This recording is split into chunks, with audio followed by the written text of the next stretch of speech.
बिस्मिल्लाहिर्रहमानिर्रहीम। अस्सलाम वालेकुम। दोस्तों, ये किसी के चेहरे पे या किसी के माथे पे नहीं लिखा होता कि ये फितना फसाद फैलाने वाला शख्स है, ये यहूदियों का एजेंट है। ये किसी के माथे पे नहीं लिखा होता, उसकी हरकतों से, उसकी करतूतों से पता चलता है। अगर कोई जी शऊर इंसान मस्जिद के सामने खड़ा होकर बैंड बाजा बजाए तो उसे हलाली कौन कहेगा? हकीम सईद साहब को आप जानते होंगे, अगर नहीं जानते तो डॉक्टर इसरार साहब को तो आप जानते होंगे। अहले इल्म है, मजहबी स्कॉलर, बहुत खिदमत की मुल्क कौम की, हमेशा फितनों के बारे में बताते रहे। तो ऐसी क्या वजह थी कि आपने सोचा कभी कि उन्होंने इमरान खान साहब के बारे में 30 साल पहले क्यों कहा था, कौम को क्यों आगाह कर दिया था कि इसके शर से बच के रहना? अब यूथी ये कहेंगे कि नहीं जी मैं उनके खिलाफ वीडियो बना रहा हूँ या उन पर तनकीद कर रहा हूँ। भाई डॉक्टर इसरार साहब के आप बयान सुन लें, सोशल मीडिया पर आपको आसानी के साथ मिल जाएंगे यूट्यूब पे। तो उन्होंने 30 साल पहले आवाम को आगाह कर दिया था कि इस फितने के शर से बचकर रहना। क्यों कहा था, कभी आपने सोचा? तब तो इमरान खान की एक मकबूलियत भी नहीं थी, इतने मकबूल लीडर भी नहीं थे, नए नए सियासत में आए थे, पहली सीढ़ी पे, सियासत की पहली सीढ़ी पे कदम रखा था, लेकिन उन्होंने भांप लिया था। भाई अहले इल्म लोग थे। आज भी दुनिया में कुछ ऐसे लोग हैं, कुछ खुदा के नेक बंदे हैं जो देखकर बता देते हैं कि ये भाई फितना फसाद फैलाने वाला शख्स है दुनिया में। तो उन अहले इल्म लोगों ने 30 साल पहले बता दिया और वो बातें आज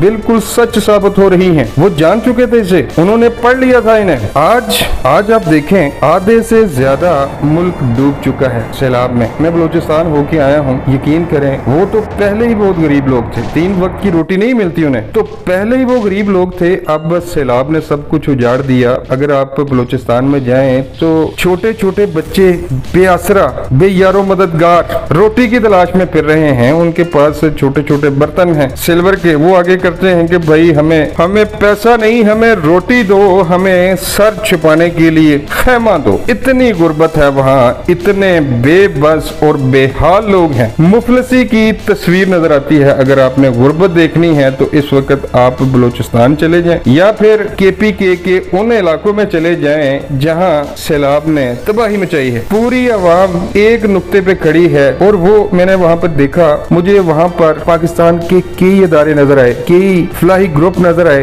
बेलौस खिदमत की जा रही है, अपनी जान को खतरे में डालकर लोगों को सैलाब से निकाला जा रहा है। मैं सलाम पेश करता हूँ कौम के इन गैरतमंद बेटों को, सलाम पेश करता हूँ मैं सच्चे दिल के साथ। तो आज पूरी कौम मुतहद है कि इनकी उजड़े हुए लोगों की मदद करो और लोग दिल खोल कर मदद कर रहे हैं। दूसरी तरफ देखें, भाई गलत नहीं कह के गए थे, वो अहले इल्म लोग थे, गलत नहीं कह के गए थे। दूसरी तरफ देखें, इनकी हरकतें जलसे किए जा रहे हैं। इनकी जो KPK हुकूमत के तर्जुमान है, उन्होंने कहा है बैरिस्टर साहब ने कि ये सैलाब सलूब ये तो आते रहते हैं, ये तो कुदरती आफात हैं, इनसे हकीकी आजादी का कोई ताल्लुक नहीं है, रियासत मदीना का इन चीजों से कोई ताल्लुक नहीं है। हमने खान साहब ने, यानी कि खान साहब ने रियासत मदीना बनानी है। भाई हमने, अगर हम इन आफतों की तरफ देखना शुरू हो जाएं, अगर हम इन सैलाबों की तरफ देखना हो जाएं, तो फिर जो हम रियासत बनाना चाहते हैं रियासत मदीना, वो उसको बहुत देर लग जाएगी। तो हम ये नहीं कैंसिल नहीं करेंगे। कल इन्होंने किया जलसा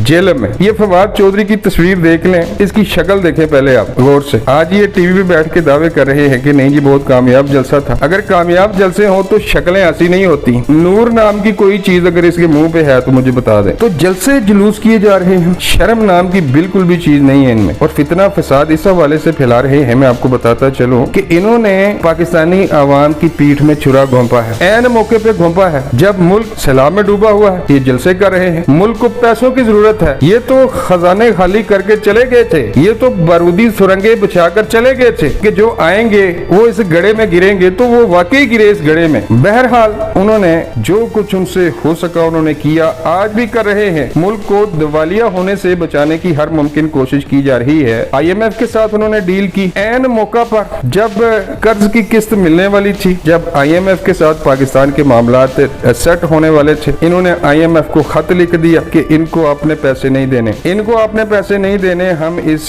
डील से बाहर निकलते हैं, जब हम आएंगे हमें दे देना। बेशर्मी की और फितना फसाद फैलाने की इंतहा खुद देख ले। और उनको कह रहे हैं कि IMF से कर्जा ले रहे हैं। पाकिस्तान की 75 साल तारीख में इतना कर्जा तमाम हुकूमतों ने नहीं लिया जितना ये लेके खा चुका है। इन्होंने खाबे खाए हैं, खाबे। वो एक हमारी बुजुर्ग औरतें, हमारी माएँ, ये जो पंजाब की हैं, जो देहातों में रहती हैं, वो एक मिसाल देती हैं कि चोरा दे कपड़े ते डांगा दे गाज। अपने लाजमी तौर पर सुनी होंगी, तो सेम सूरत हाल इन्होंने की है मुल्क के साथ। तो अब इनके मुंह पे बजे हुए हैं 12 कि जलसा क्यों नाकाम हो गया। उसकी जो मेन वजूहात हैं, एक तो मैंने आपको बता दिया कि IMF के साथ डील चल रही थी, इन्होंने एन मौके पर उनको खत लिख दिया। भाई आवाम आजकल सब कुछ जानते हैं, सोशल मीडिया पे एक एक मिनट की खबर मिल जाती है। एक तो ये इनकी हरकत नापसंद आई, दूसरी वजह क्या बनी? दूसरी वजह एक तरफ सैलाब में लोग डूबे हुए हैं, 5 लोग कोहिस्तान में फंसे रहे, 5 घंटे तक इनसे गुजारिशें की गई, गिड़गिड़ाया गया KPK हुकूमत के सामने, इमरान खान हुकूमत के सामने गिड़गिड़ाया गया कि हेलीकॉप्टर भेज दें, इन 5 कीमती जिंदगियों को बचाया जा सकता है। लेकिन खान साहब ने कहा कि नहीं जी, मैंने नहीं भेजना, मेरा अपना है, वो अपना,